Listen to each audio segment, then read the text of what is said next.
It feels like every conversation about the future of work is just buzzing with this low-grade anxiety. We hear about automation, AI, new platforms, and it feels like the whole job market is shifting right under our feet way faster than we can keep up. So is there one skill, just one timeless skill, that can get us through all this change? Well, let's dig in and find out. This is the big question, isn't it? It's that little voice in the back of your head every time you hear about a new AI that can write or code or create art. It's a super personal question, and it gets right to the heart of how we see our careers and, frankly, our security. And there you have it. That one sentence really just cuts to the chase. It's this idea that any job that's just a predictable set of steps, well, that job might be on the chopping block. And yeah, that's a pretty sobering thought, but it's also the key that unlocks what we need to do next. So when you're faced with a world run by algorithms, what's the number one piece of advice you always hear? Learn to code. It's become the default answer for everything, but it's built on a pretty shaky and I'd say dangerous assumption. Let's call it the coding fallacy. For years, this has basically been the gospel, the idea that if you could just master Python or JavaScript or whatever's next, you'd have this golden ticket, a guaranteed pass to being employable for the rest of your life. And hey, it makes sense, right? You fight the technology with technology. But this is where we have to pump the brakes. On one side, you've got that popular fix we all know, learn to code, and you're set. But the sobering reality, what we're actually seeing play out, is that just having a technical skill by itself, well, it's just not the bulletproof solution we were promised. So why isn't coding the magic bullet? Well, for one, languages get old. The hot new thing from 5 years ago might be a niche skill today. But even more important, companies don't just hire people to be human calculators. They need people who can talk to each other, persuade clients, and solve messy, complicated human problems. Technical skills are awesome, for sure, but they're only really powerful when they're paired with these very human abilities. Okay, so if pure tech skill isn't the whole answer, then we need a major pivot in how we think. We have to start looking at a different set of skills, and we need to stop thinking of them as soft and start seeing them as what they are. Foundational. We've all heard the term, right? Soft skills. And let's be honest, it's usually said in a way that makes them sound fluffy, Like they're nice to haves, but not as important as the hard technical stuff. But that way of thinking, that's a huge part of the problem. So, let's just make a change. Let's stop calling them soft skills. Let's call them what they really are, foundational skills. This isn't just semantics, it's a total reframe. These are the core human traits that let us work with machines instead of trying to compete against them. And what are we talking about here? It's the stuff that is fundamentally, uniquely human. It's the emotional intelligence to read a room during a tough negotiation.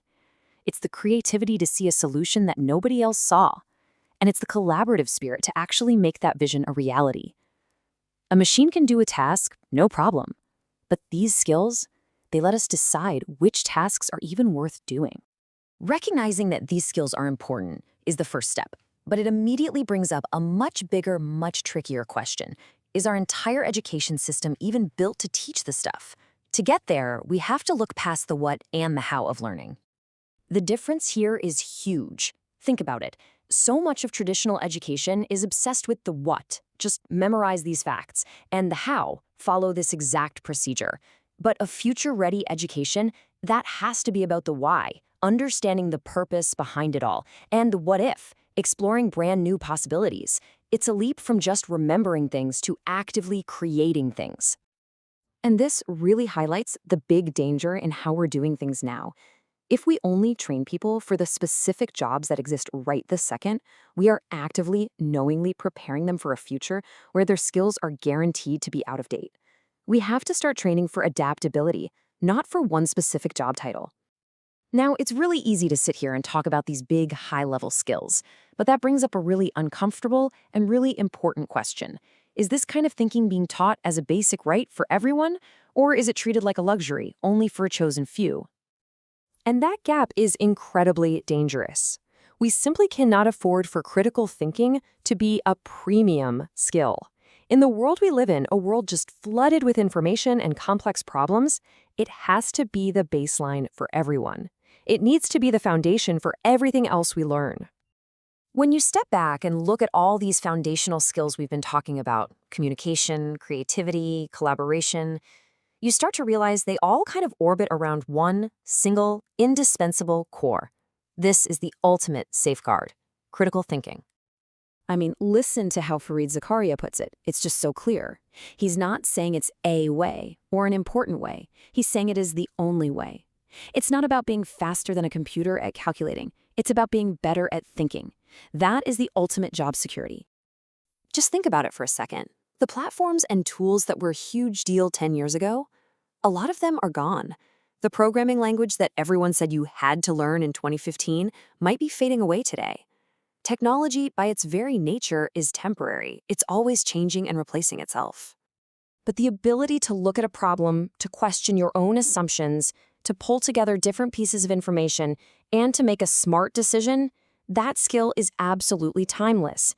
In a world that's always changing, critical thinking isn't just another thing to learn, it's the entire operating system for success. So when it all comes down to it, the future doesn't belong to the person with the most technical certifications. It belongs to the person who can blend sharp critical analysis with real empathy for other people, and then use that powerful combination to lead the way through all the uncertainty that's coming. And that really brings us to the final thought, which is more of a call to action. Because critical thinking isn't something you just have. It's a muscle you have to use. It always starts with being curious, with being willing to ask better questions. So the real takeaway here isn't just knowing this stuff, it's doing it.